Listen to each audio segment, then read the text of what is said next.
Tapi ibu yang kuat, yang tirakatnya ke Allah juga kenceng, yang kuat, tauhidnya yang kuat, keimanannya kuat. Ketika dikasih ujian, imannya kuat, kuat sabarnya, kuat tawakalnya. Ini kuat.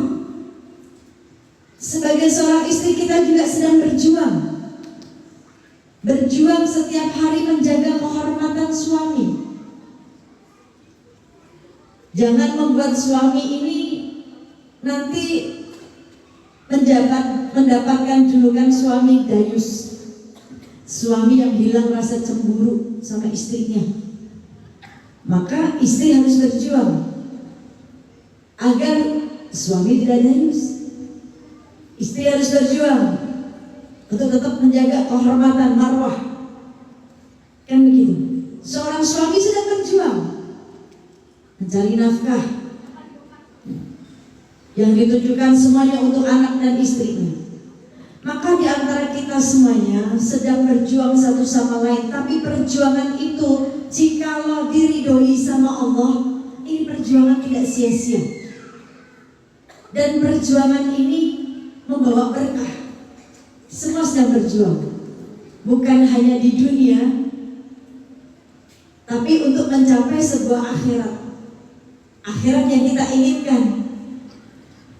Kalau berjuang di dunia capek pasti. Seorang suami berjuang sedang mencari nafkah, capek, iya. Seorang ibu, seorang istri sedang berjuang untuk dirinya sendiri, untuk anak-anaknya. Karena biasanya anak lebih dekat dengan ibunya 24 jam. Karena ayahnya di luar mencari nafkah. Capek lelah, iya.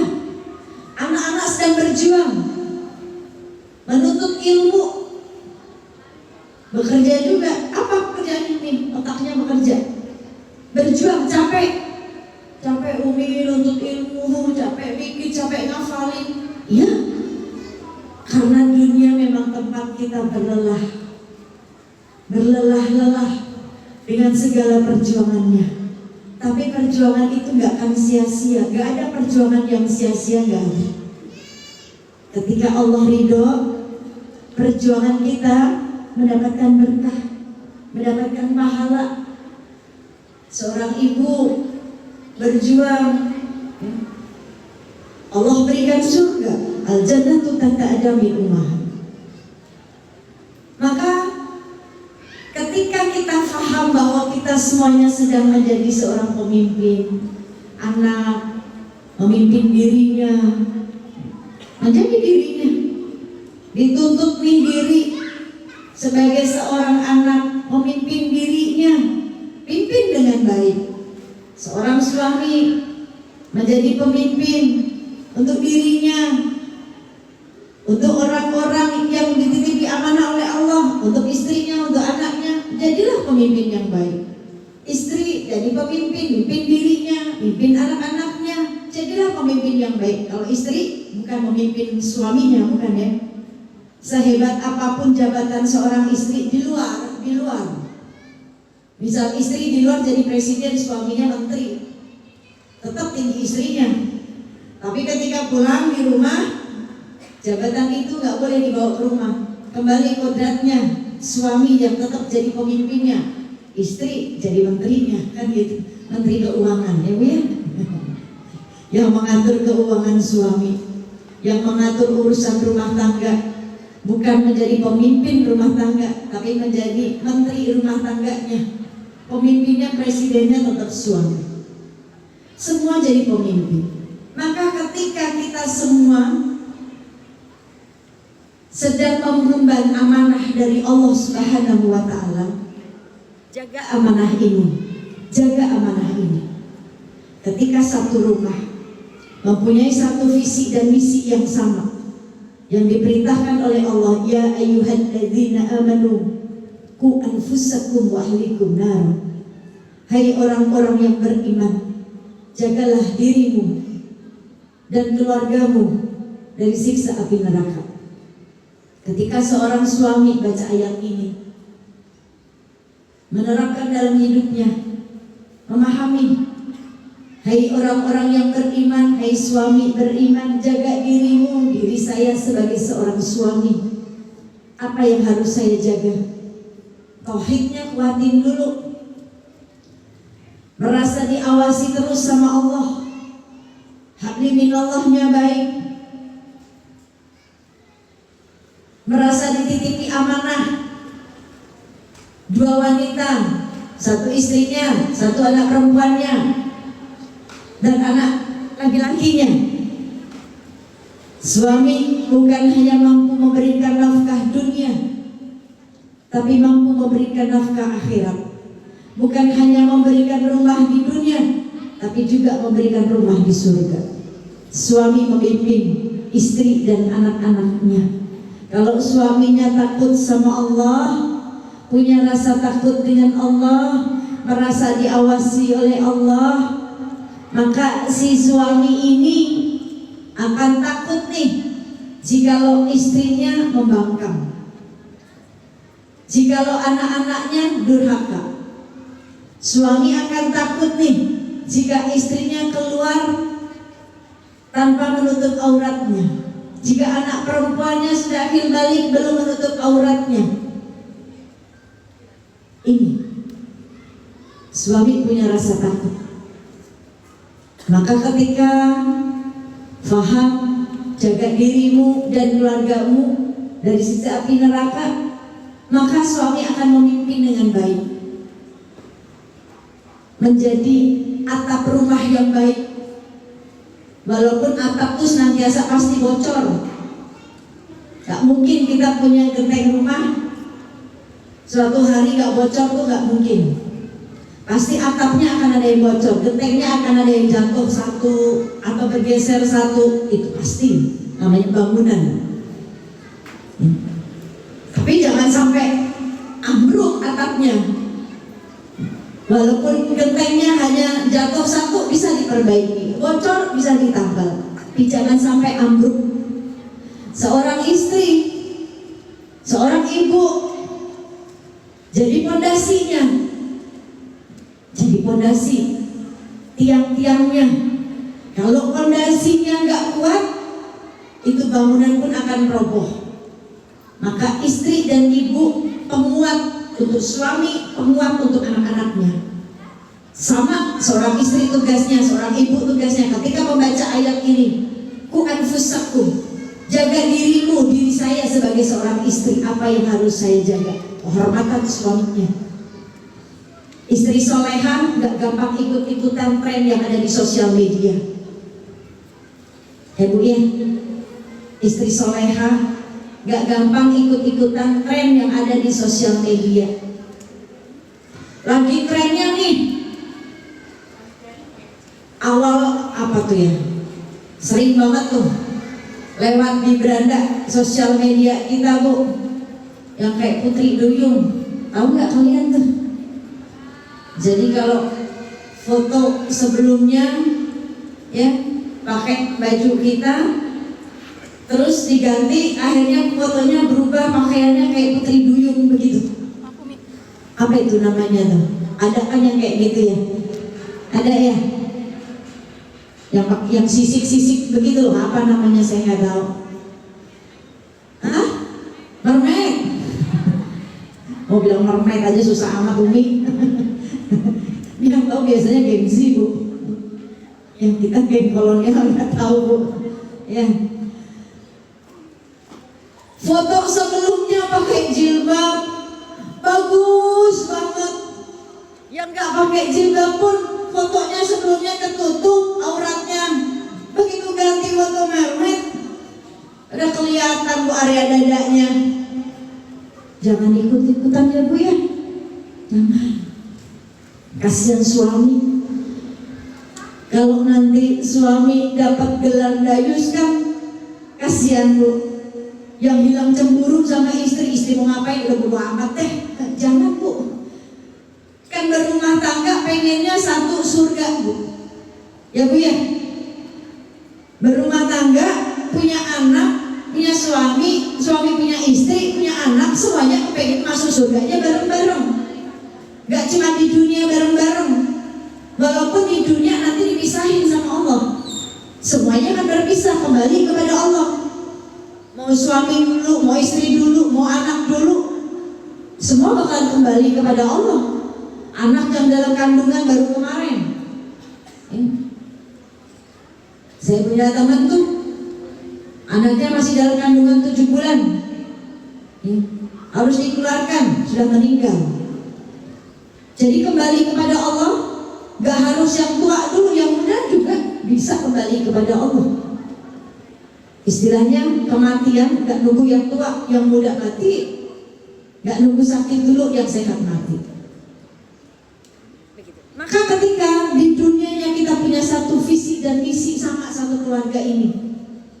Tadi visi dan misinya supaya bahagia, selamat dunia akhirat, Allah ridho, ku anfusakum wa ahlikum nar. Tahu tugasnya. Kita semua, di antara kita semua menjadi pemimpin.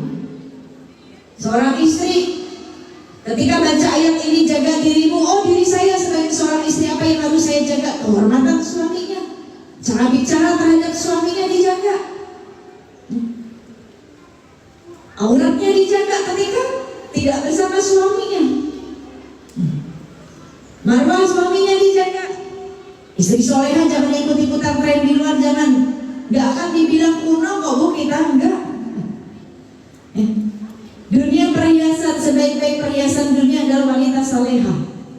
Kalau kita di dunia nggak dikasih perhiasan sama suami, gak usah sedih bu, orang kita jadi perhiasannya.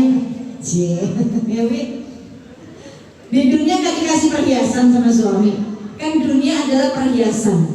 Dan sebaik-baik perhiasan dunia adalah wanita soleha.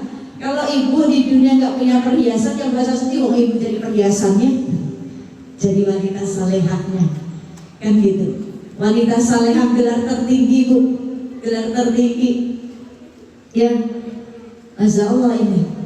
Maka seorang istri ketika baca ayat ini, jaga dirimu dan keluargamu, dia mampu menjaga auratnya. Aurat anak perempuannya dijaga dalam pandangan liar laki-laki, pergaulan anak perempuannya dijaga. Ini anak perempuan loh, dijagain, kan begitu. Seringnya kumpul sama perempuan, auratnya dijaga. Ini dari dini kita jaga anak perempuan kita. Seorang anak sama kalian, ketika kalian baca ayat ini, ku anfusakum wa ahlikum nar, jaga dirimu. Oh, diri saya sebagai seorang anak nih, apa yang harus saya jaga? Sama hablum minallahnya diperbaiki. Jangan malas sholatnya, baktinya sama orang tua. Lihat perjuangan ibu dan ayah.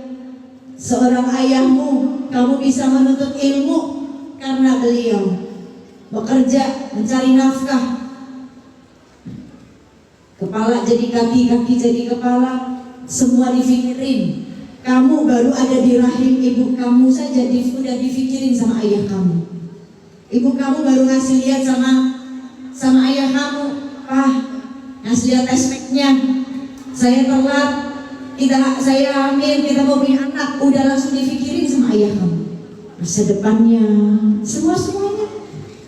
Maka ketika kamu baca ayat ini, jaga dirimu, diri saya sebagai seorang anak, jaga akhlaknya, dijaga adabnya, dijaga akhlak sama orang tua, dijaga ya.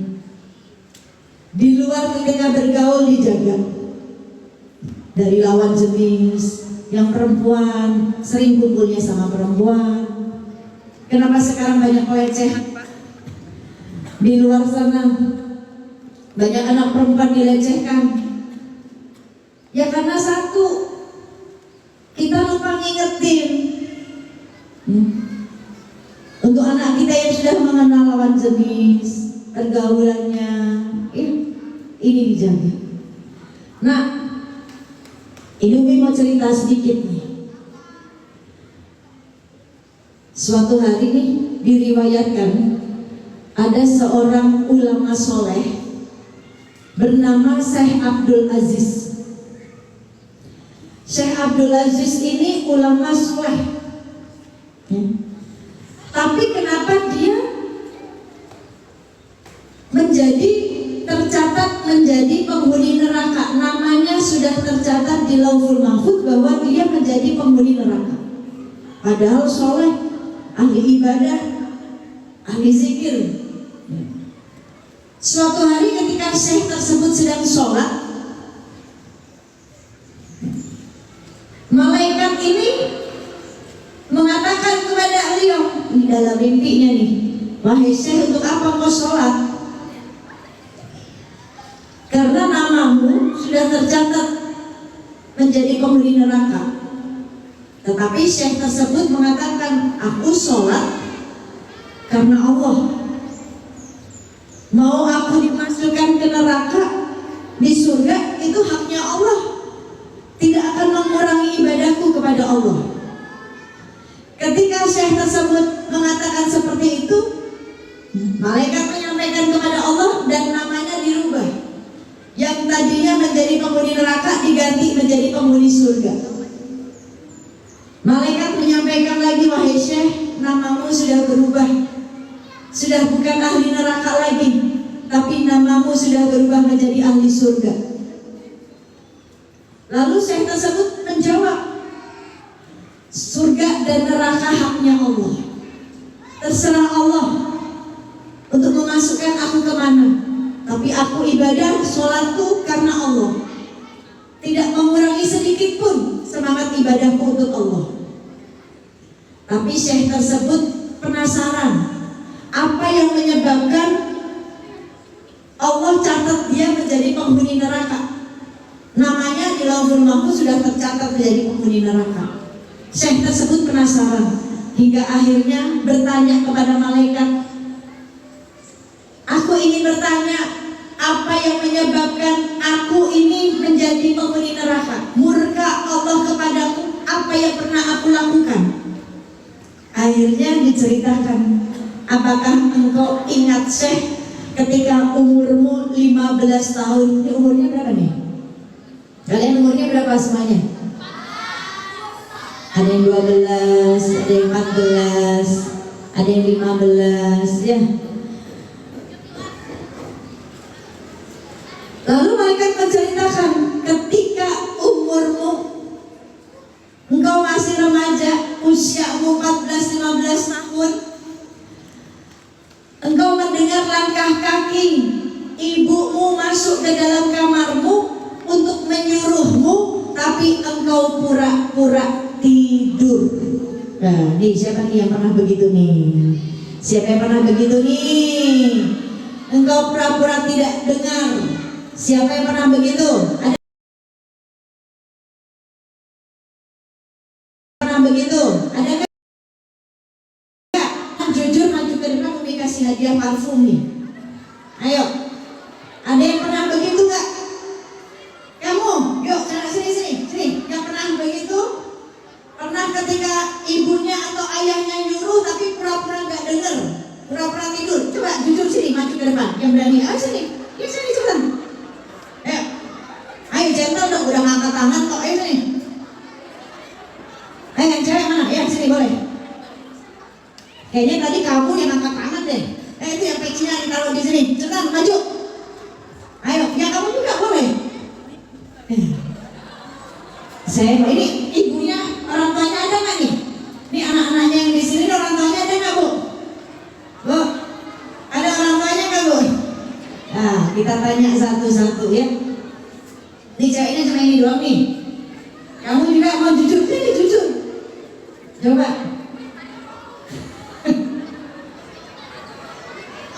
Saya tanya, siapa namanya? Janeta. Janeta. Panggilannya Janet.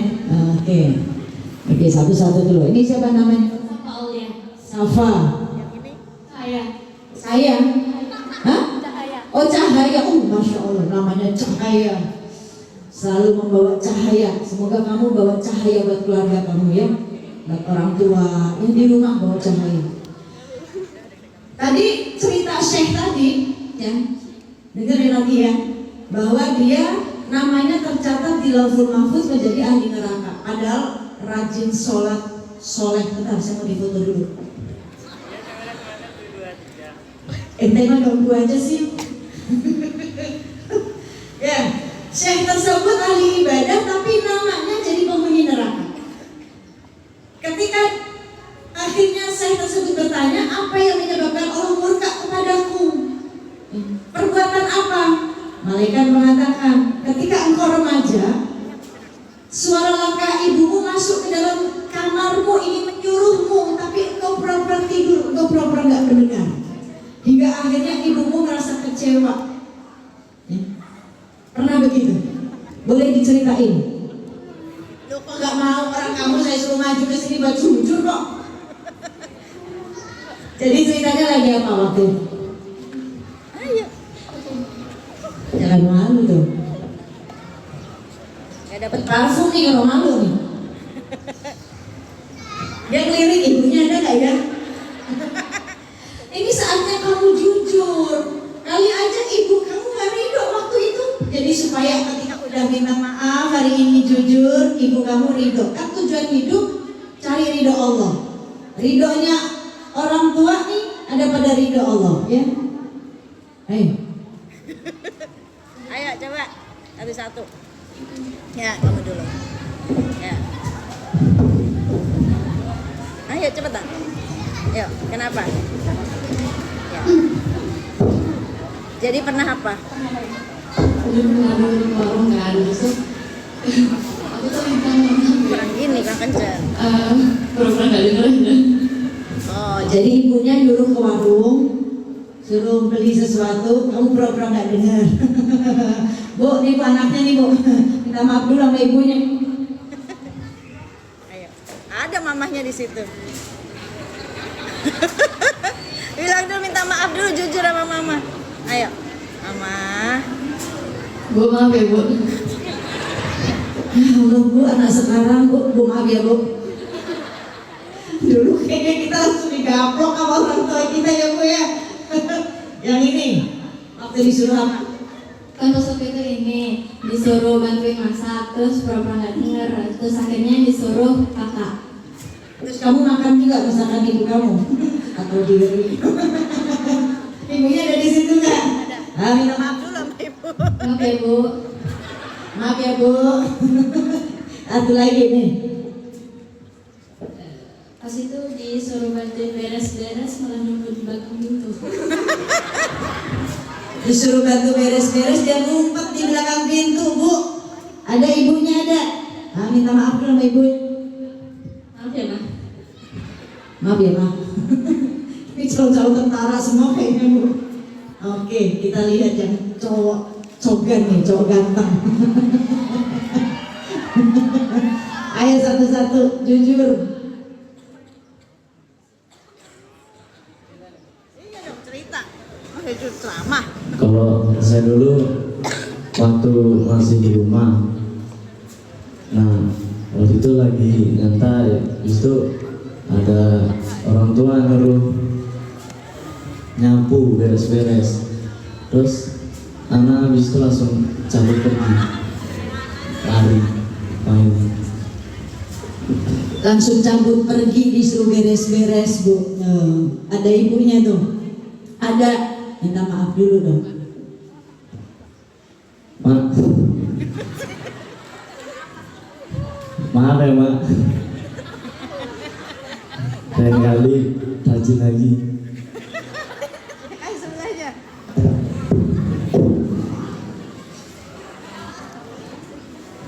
Ayo. Kasih, ayo cepat. Oh iya.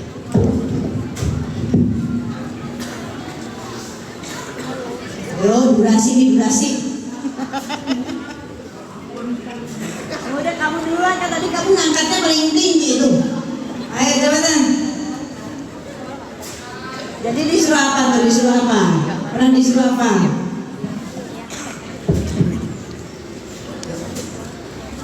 Kalau pas waktu Insya Allah, itu Masya Allah. saya lagi main bola, di bapak beli rokok, tapi nggak dengar. Bapaknya ada nggak di sini? Ada, mana bapaknya tuh? Pak, angkat tangan pak.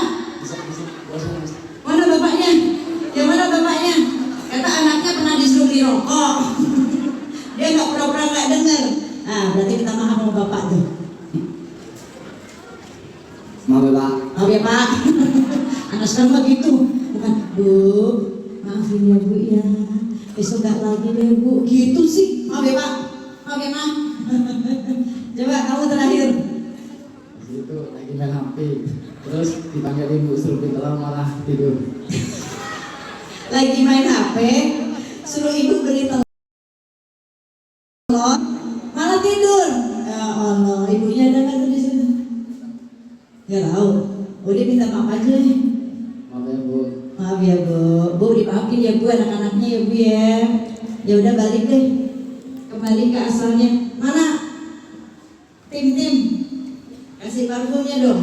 Nih, kamu satu. Mana yang lagi? Yang lain? Nih. Kurang dong, ada 3 lagi. Nih, satu lagi. Silakan kembali ke asalnya. Kamu saya sentak di sini. Gak bercanda, ntar lagi diambilin ya. Boleh kembali. Boleh Tim, kasih dia. Nih anak-anak. Ya. Ketika kalian masih ada orang tua, buat momen-momen yang indah sama ayah dan ibu kalian. Apapun ketika ibu kalian, walaupun momennya ibu kalian menyuruh, ayah kalian nyuruh, kapan lagi? Ketika nanti mereka nggak ada, kalian mau bikin momen itu lagi tuh nggak bisa. Ya. Anak-anak Umi itu dari usia mereka 10 tahun, yang nomor 1 11 tahun, nomor 2 10 tahun, nomor 3 4 tahun, nomor 4 3 tahun. Momennya singkat banget. Ketika mau membuat momen lagi udah gak bisa. Rindu setelah kematian itu menyakitkan. Jadi ketika kalian masih punya orang tua, masih punya ayah, masih punya ibu, bahagiain dengan apa? Akhlak kalian. Akhlak. Ini kan musim pembulian ya. Kira-kira kalau kalian mendapatkan bully ini, dibully seneng gak? Enak gak? Ya berarti jangan ngebully, gitu aja. Ya, karena tidak semua orang punya mental yang kuat. Maka lihat, kalau keburukan dibalas dengan keburukan hal biasa banget. Tapi kalau keburukan dari orang lain kalian balas dengan kebaikan, itu yang luar biasa. Kita sudah dicontohkan oleh baginda Nabi Muhammad SAW. Keburukan selalu dibalas dengan kebaikan, itu akhlak. Itu yang harus ditanamkan dalam diri kita. Maka ketika kalian masih menjadi anak dan kalian punya orang tua, yuk buat momen-momen yang indah. Segala sesuatunya karena Allah. Kalian menuntut ilmu, niatin, saya kepingin mengangkat derajat orang tua saya dengan ilmu ini. Ketika punya ilmu harus ada adabnya juga. Karena ilmu semakin tinggi itu seperti padi. Padi semakin tinggi akan semakin menunduk. Jadi ketika ilmu kalian nanti semakin tinggi, kalian harus semakin menunduk di hadapan orang tua, di hadapan ayah, ibu, dan guru-guru kalian. Jangan menjadikan ilmu ini sebuah kesombongan. Lihat Luqmanul Hakim, Bu. Luqmanul Hakim itu bukan nabi, bukan. Tapi petuah-petuahnya diabadikan di surat Luqman. Luqmanul Hakim yang pertama, bagaimana cara mendidiknya? Dia kuatkan tauhid anaknya dulu. Ya bunayya la tusyrik billah. Wahai anakku, jangan kau menyekutukan Allah. Ini penting, Bu. Pendidikan untuk buah hati kita yang pertama, kuatkan tauhidnya dulu. Kuatkan tauhidnya. Bahwa kita milik Allah. Orang tua abamu, orang tuamu milik Allah, dirimu pun juga milik Allah. Kuatkan tauhidnya. Lalu kenalkan Allah.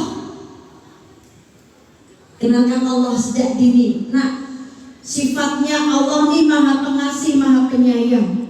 Kalau Allah maha pengasih, kasihnya gak pernah pilih kasih, berarti kamu pun harus punya sifat mengasihi kepada siapapun. Ini kenalin Allah. Nah, Allah sifatnya Sami'un Alim, Sami'un Basyir, maha melihat, maha mendengar. Sholat jangan karena dilihat guru kamu saja. Sholat jangan kamu karena dilihat bunda dan ayah saja. Tapi sholatlah karena kamu dilihat Allah. Jadi kalau kamu sholat cuma dilihat guru kamu saja, di sekolah kamu sholat, di luar kamu bisa saja kamu gak sholat karena gurunya gak melihat. Sholat jangan karena kamu dilihat bunda sama ayah saja, supaya ayah dan bunda gak marah kamu sholat. Di rumah kamu bisa sholat karena ada ayah sama bunda, tapi di luar sana belum tentu kamu sholat. Oh, gak ada ayah sama bunda ini gak ada yang marahin, jangan.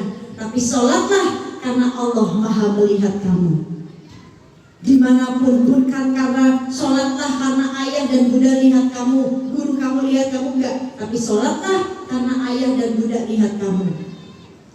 Tetapi ingat nak, ini juga nasihat buat kita juga bu, buat ibunya, buat bapaknya. Kita bukan hanya sekedar mengerjakan sholat saja. Syariatnya wajib sholat, wajib syariat Islamnya. Tapi hakikatnya sholat ini nih yang harus kita terapkan dalam diri kita, diri anak-anak kita. Hakikatnya dari sholat, inna sholat dan tanha 'anil fahsya'i wal munkar. Sesungguhnya sholat tuh mampu mencegah diri berbuat keji dan munkar. Kalau udah sholat nih, perkataannya harus baik. Kan udah sholat, anggota tubuh kita semuanya sholat, Allahu Akbar, menyembah Allah, memuji Allah. Berarti setelah sholat, ininya terjaga, matanya terjaga, telinganya terjaga, lisannya terjaga, tangan kaki semuanya terjaga. Setelah sholat, hakikatnya berarti dari sholat kita mampu, efek sampingnya kebaikan untuk kita dan kebaikan untuk orang lain. Kita dibully, kalian dibully, tapi kalian udah sholat nih. Setelah sholat, kalian dibully, ya jangan balas bully. Tadi saya sudah sholat, doain, kan begitu. Ini efek samping dari sholat. Sama buat ibu-ibunya juga gitu, bapak-bapaknya juga gitu. Efek dari samping dari sholat harus membawa kebaikan buat kita, untuk orang lain. Seorang suami muliain istri, jangan di-KDRT-in mulu, jangan dibentak-bentak mulu, jangan diomelin mulu istrinya. Ngomelin sama nasihatin beda ya Pak. Bu, marah sama marah-marah juga beda ya Bu. Ibu marah boleh, tapi jangan marah-marah mulu. Dari pagi sampai malam marah terus. Suami pulang kena marah, anak pulang kena marah, itu namanya marah-marah. Marah boleh, tapi marah-marah jangan. Bapak ngomel boleh, tapi ngomel-ngomel jangan. Ya, dari pagi sampai malam domelin semuanya jangan. Ini dari lisan yang terjaga. Maka hakikat sholatnya ini. Nah, Allah maha mendengar. Apa yang kamu ucapkan baik buruknya didengar sama Allah. Kita sampaikan yang pakai logika bu, yang pakai anak kita biar mikir. Nah, kamu di luar mau berzina silakan, asal Allah tidak lihat. Bingung nih, ya nggak mungkin lah bunda, kan Allah maha melihat. Ya berarti jangan maksiat di luar, kan begitu. Nah, kamu mau nggak sholat silakan, asal Allah nggak lihat. Ya nggak mungkin lah ya, kan Allah maha melihat. Ya berarti dimanapun kamu harus sholat, tidak boleh meninggalkan sholat karena Allah maha melihat. Bukan ayah melihat, bukan 24 jam ayah bunda tidak bisa melihat kamu ketika kamu di luar.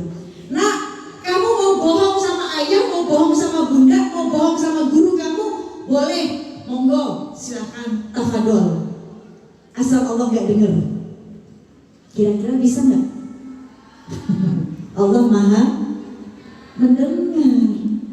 Jadi terapkan ini Bu, sampaikan ke diri kita, ke anak-anak kita, bahwa Allah sifatnya Sami'un Alim, Sami'u Basir, Maha melihat, Maha mendengar. Setiap ucapan, setiap perbuatan selalu dipantau oleh Allah. Ibu nggak selalu 24 jam dipantau suami, suami 24 jam nggak dipantau sama istri, tapi selalu dipantau oleh Allah. Kan begitu. Maka yang pertama pendidikan buat anak kita, yang pertama kata Luqmanul Hakim,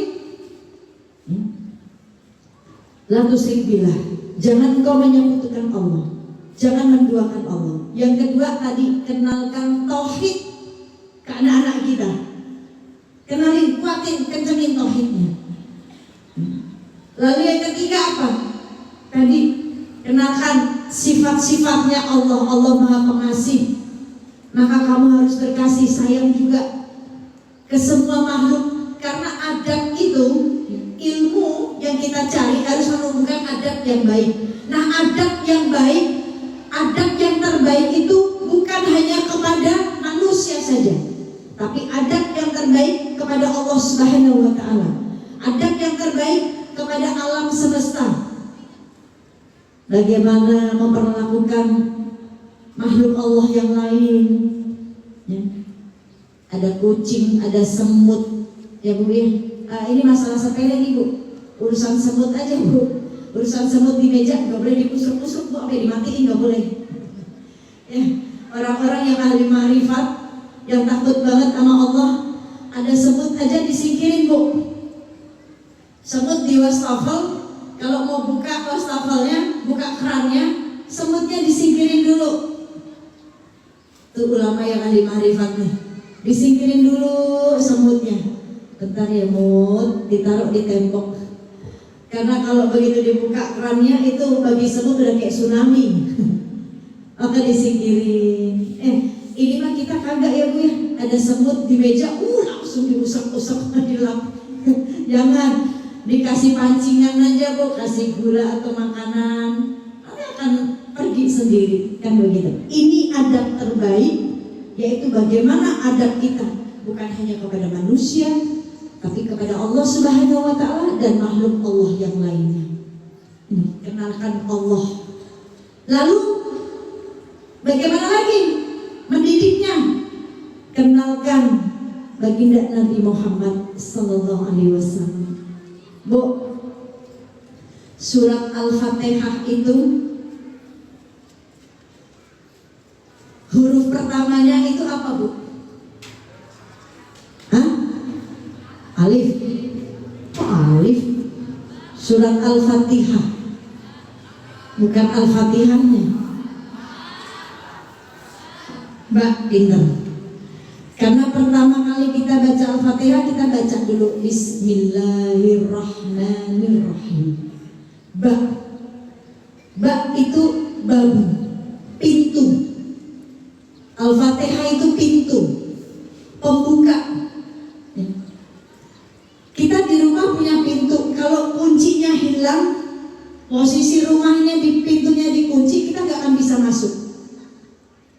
Kita di hotel, nginep di hotel, ya. Kamar kita sama kamar anak kita sebelah-sebelahan. Pintunya sama, tapi pasti dua-duanya punya kartu, punya akses untuk masuk ke kamar tersebut. Kartu kamar anak kita nggak bisa buat buka kamar kita karena aksesnya, kodenya beda, tapi pintunya sama.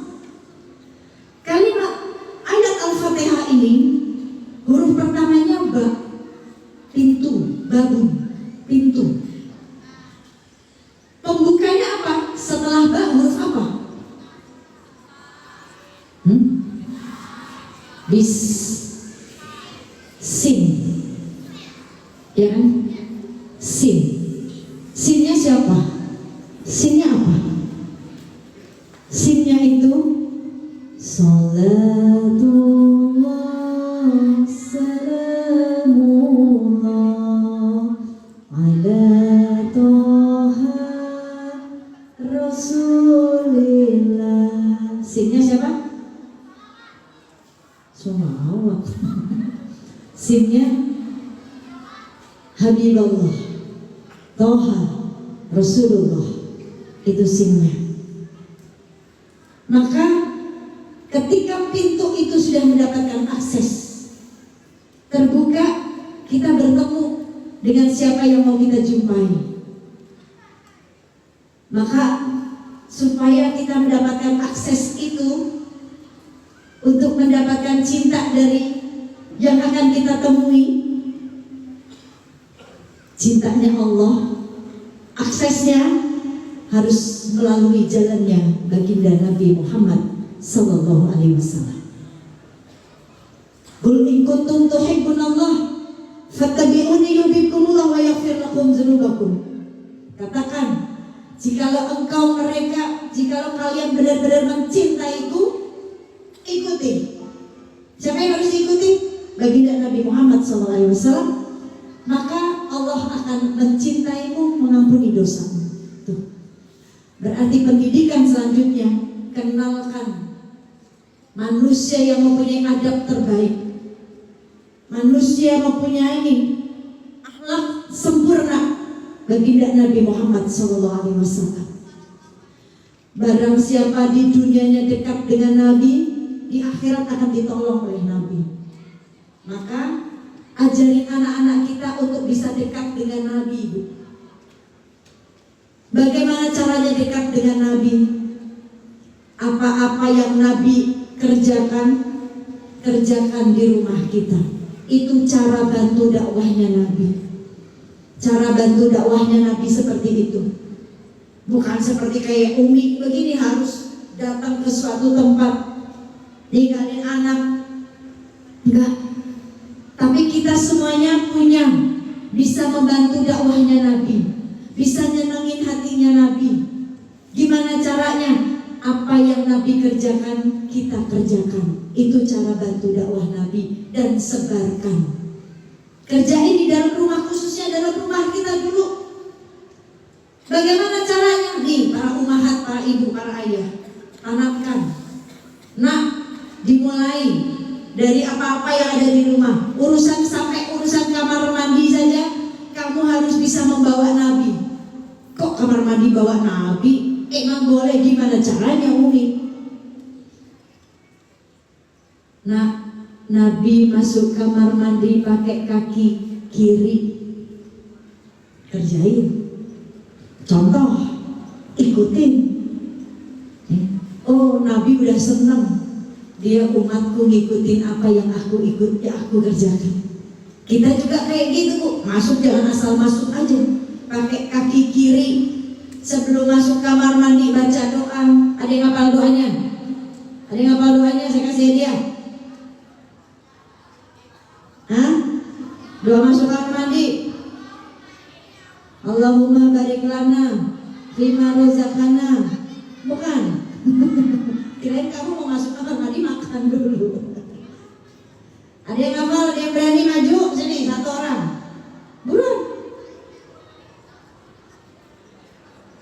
Sini. Yang berani, yang cowok. Leng, sini Leng. Maju Leng. Ya kamu Leng. Kalau dakwah depan mereka harus diajak begini, Bu. Kalau nggak bosen mereka.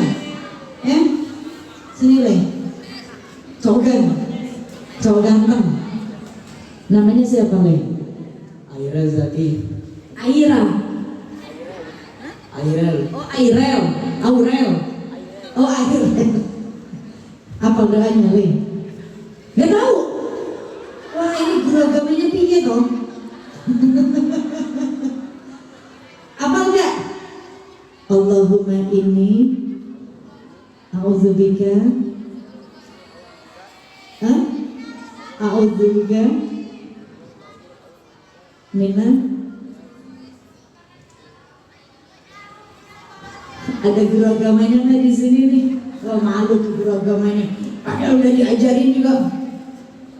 Minal hubusi wal ngobatin. Dia paling ya nih. Nasi biryani buat nanti dimasak sama mama, ya. Ini Umi, boleh nggak supaya anak-anak saya hafal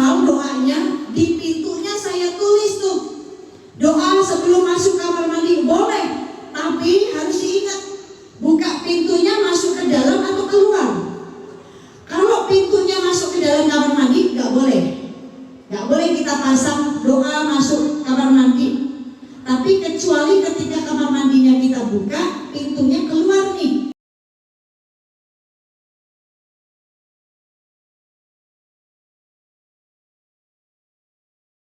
Bukannya dorong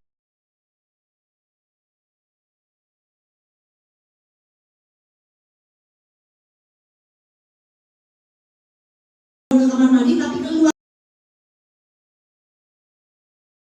kamar mandi itu boleh. Supaya itu sunnah kalau nggak habis sampai bawa handphone. Nih, ada nggak di kamar mandi sampai bawa handphone? Bapaknya ada nggak di bapaknya nih?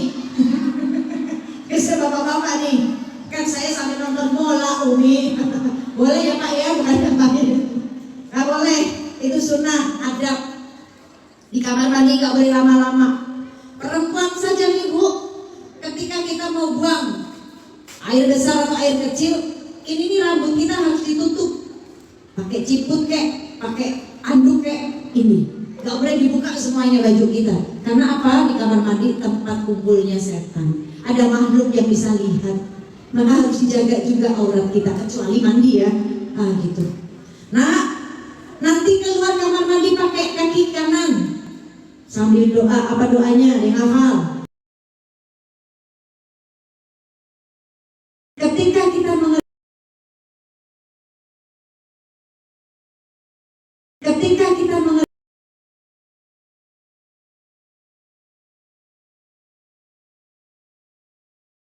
jangan ini, Nabi nyenengin Nabi udah banyak menderita, udah banyak mikirin umatnya, kan umatnya saja difikirin sama Nabi, neraka umatnya difikirin sama Nabi. Ketika malaikat bahwa Allah menciptakan 7 neraka, setiap neraka ada tingkatannya, ada penghuninya, dan neraka ke-7 diciptakan oleh umatmu ya Muhammad yang berbuat dosa besar tapi tidak bertobat. Nabi langsung menangis. Mengingat neraka ke-7 untuk umatnya, Nabi menangis, Nabi pingsan. Malaikat Jibril menggotong tubuh Nabi. Ketika Nabi sadar dari pingsannya, Nabi bertanya lagi, wahai Jibril, betulkah neraka ke-7 Allah ciptakan untuk umatku ya Jibril? Iya. Setelah itu Nabi tidak keluar rumah terkecuali Bilal mengumandangkan azan. Nabi keluar untuk sholat, pulang lagi ke rumah. Biasanya Nabi kumpul duduk dulu dengan para sahabatnya. Ini enggak, Nabi langsung pulang ke rumah, menghabiskan waktunya beribadah. Nabi tidak makan 3 hari seperti itu, hingga para sahabatnya Abu Bakar Siddiq, Umar bin Khattab, Salman Al-Farisi semua mendatangi rumah Nabi, ingin bertemu dengan Nabi, menanyakan ada apa. Nabi nggak mau berjumpa. Mereka sedih, mereka menangis, khawatir dengan keadaan Nabi. Sampai akhirnya Salman Al-Farisi mendatangi rumah putri tercintanya yaitu Sayyidah Fatimah dan menceritakan apa yang terjadi. Lalu Sayyidah Fatimah putri Nabi ini bergegas mendatangi rumah ayahnya. Ketika mengetuk pintu dan Nabi mendengar suara putri tercintanya, Nabi langsung buru-buru membukakan pintu. Karena Nabi kalau rindu wanginya surga, mencium kening putri tercintanya Sayyidah Fatimah. Kenapa? Karena Fatimah mendapatkan gelar dari Allah penghulunya wanita di surga. Yang membawa wanita ke surga itu Sayyidah Fatimah. Benderanya dipegang oleh Sayyidah Fatimah, wanita yang mulia, yang menjaga auratnya, yang menjaga rasa malunya. Ingat anak-anakku, kalian wahai perempuan, wanita itu cantik dengan rasa malunya. Wanita itu indah karena punya rasa malu. Tapi kalau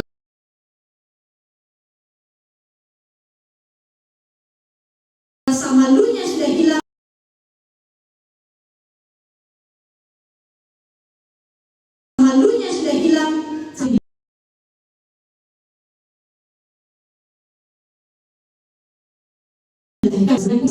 setuju?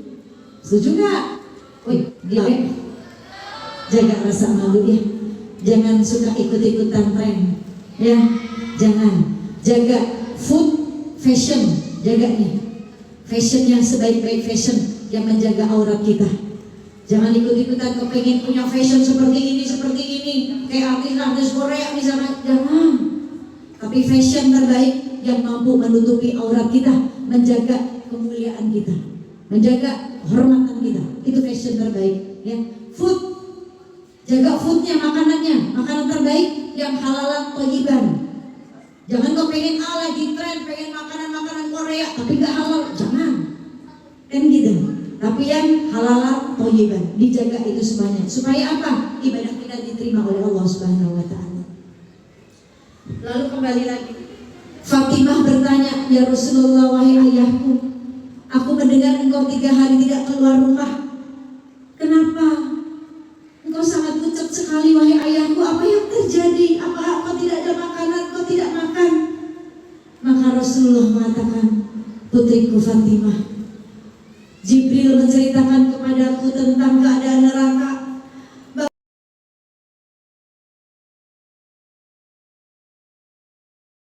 Bahwa bertobat kepada Allah. Yuk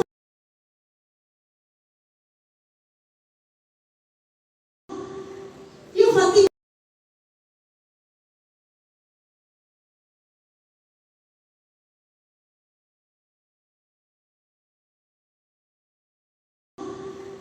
Fatimah, bagaimana sebenarnya?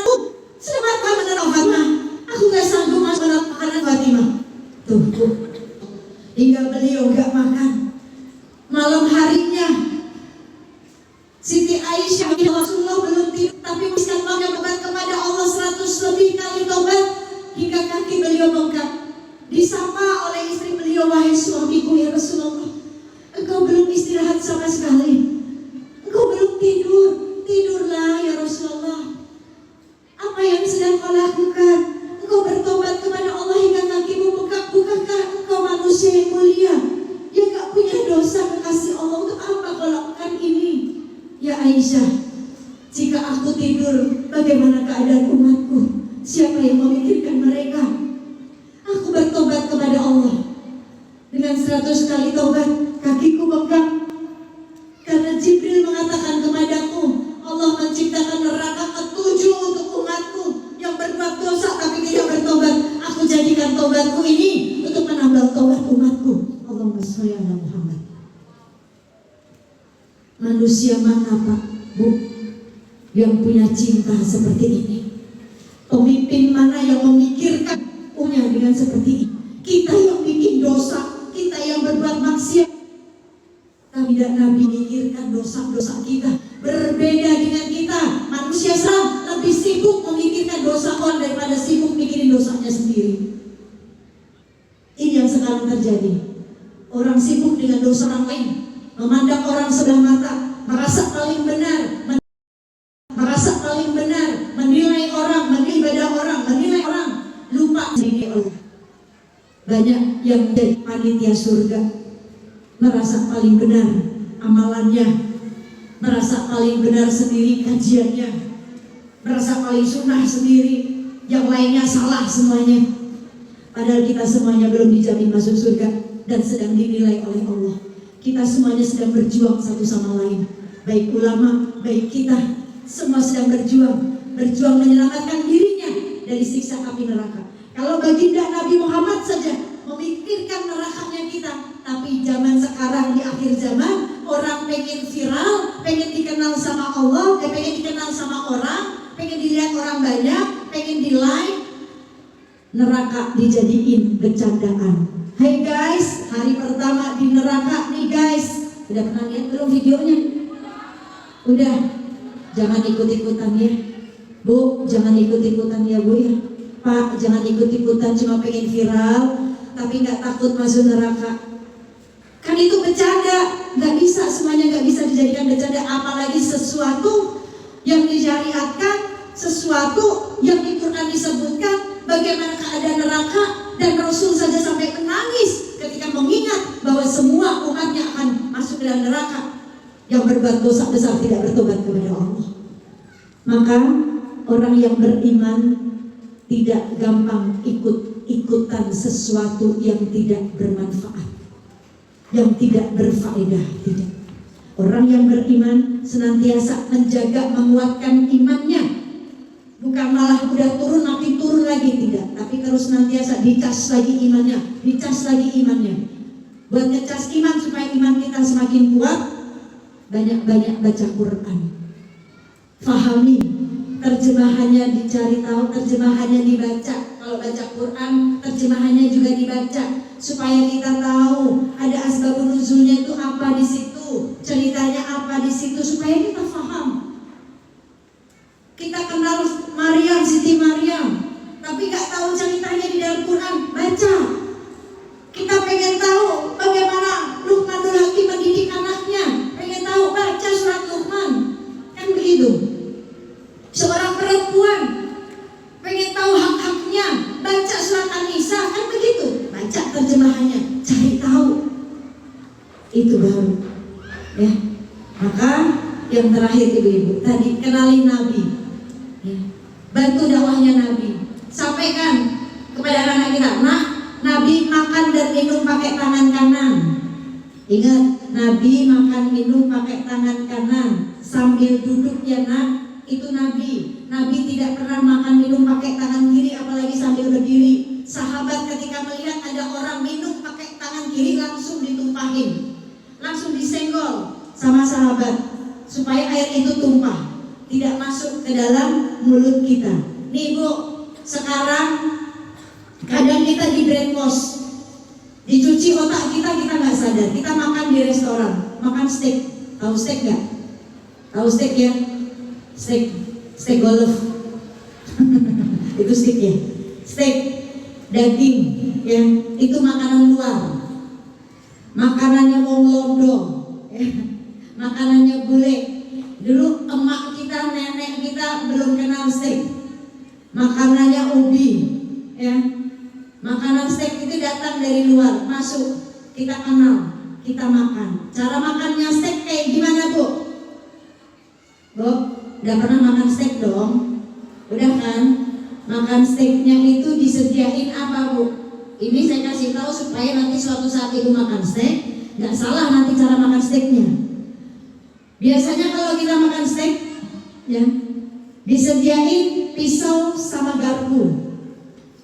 Pisaunya pasti kita pegang tangan kanan dong, karena buat motong dagingnya. Garpu tangan kiri. Biasanya orang makan steak tuh, ya, biasanya begini. Potong dagingnya, kita ambil pakai garpu, kita makan. Betul? Tanpa sadar, kita di brainwash, gak sadar. Oh, orang Islam itu makannya pakai tangan kanan, masuk dicuci otak kita. Ya, pakai garpu, potong dagingnya, makan. Kita sedang makan pakai tangan kiri, hilang sunnahnya. Oh, makan tangan kiri, makannya iblis, makannya setan. Kan gitu. Terus gimana caranya Umi? Pisaunya ambil tangan kanan, potong-potongin dulu aja semuanya, dagingnya potongin semuanya kecil-kecil.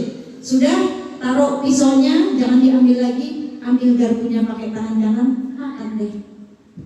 Gitu caranya ya Bu ya. Kalau udah pernah, ya udah, ini ilmu. Ketika kita ilmu ini kita fahami, kita sebarin, kita sudah bantu dakwahnya Nabi. Kita mendapatkan sunnahnya. Kalau kita ngerjain sunnah, jangan kita punya kalimat, punya pemikiran, kan sunnah ini dikerjain dapat pahala, gak dikerjain gak dosa, kan sunnah. Bagaimana kita bisa dekat dengan Nabi? Yang dekat dengan Nabi, yang mengerjakan sunnahnya.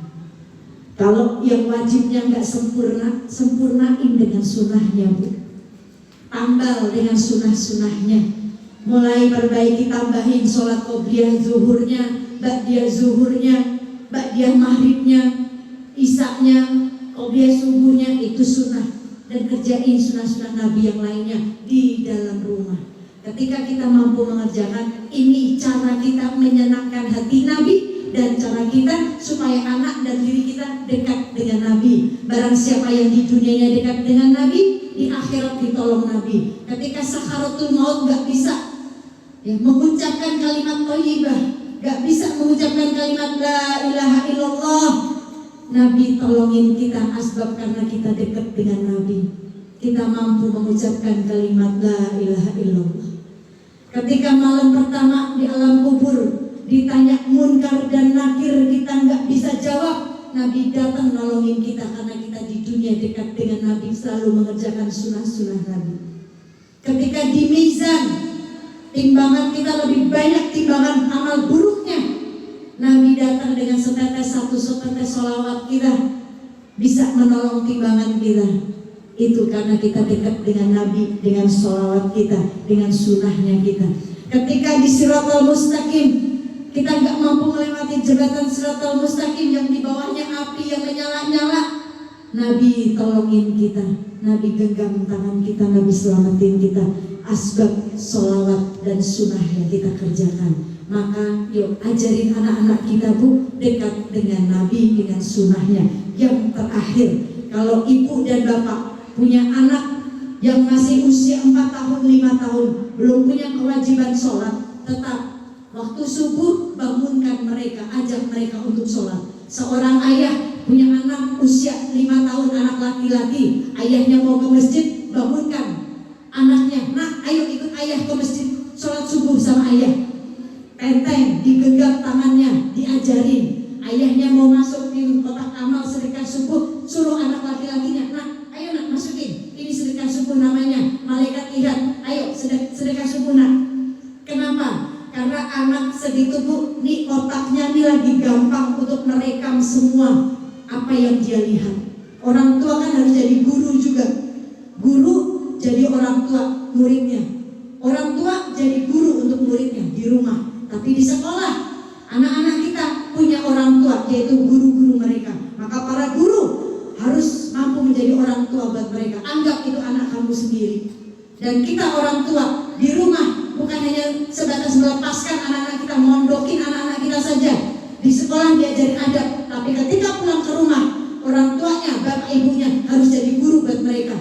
Yang ditiru, yang dilihat hari-harinya, anak akan mencontoh perilaku orang tuanya. Maka ketika seorang ayah mendidik anaknya, bangun subuh anaknya diajak, anak laki-lakinya walaupun dia belum punya kewajiban sholat, masih umur 5 tahun, 6 tahun, 7 tahun, ketika diajarkan dari kecil untuk sholat subuh di masjid, maka dia ketika nanti menjadi seorang ayah, ilmu ini akan estafet.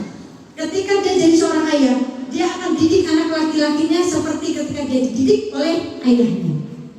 Ini, ya, karena setiap hari melihat, ya, dia akan dididik, dia akan mendidik anak laki-lakinya kelak seperti apa yang ayahnya pernah mendidiknya dulu. Ibunya juga sama. Ketika punya anak perempuan yang masih usia 4 tahun, 5 tahun, 6 tahun, ketika bangun subuh, ibunya bangunin juga, nak, yuk kita sholat subuh bareng bunda berjamaah, yuk ayah di masjid, kamu sama bunda berjamaahnya. Jangan, kasihan dibangunin, nanti dia sekolah ngantuk, kan belum punya kewajiban sholat. Bu, lebih kasihan mana? Anak kita tidak bangun sholat subuh dari kecil, atau nanti ketika dia akil balik, dia tidak pernah sholat subuh karena tidak dibiasakan bangun pagi. Maka untuk urusan akhirat, jangan pakai kalimat kasihan, harus tegas. Ibunya bangunkan, supaya apa? Kelak ketika dia si anak ini jadi seorang ibu, dia akan didik anak perempuannya sama seperti ketika dia dididik oleh ibunya. Ini, maka ketika kita mampu mengerjakan ini semuanya, Allah ridhoi kita, dimudahkan segala urusannya kita menjadi hamba yang beruntung, yang senantiasa mendapatkan ridho dari Allah Subhanahu wa Ta'ala. Ibu-ibu yang dirahmati oleh Allah, ini saja yang bisa saya sampaikan, kurang lebihnya saya mohon maaf sebesar-besarnya. Kesempurnaan hanya milik Allah Subhanahu wa Ta'ala. Kekurangan, kebodohan ada pada diri saya. Sebaik-baik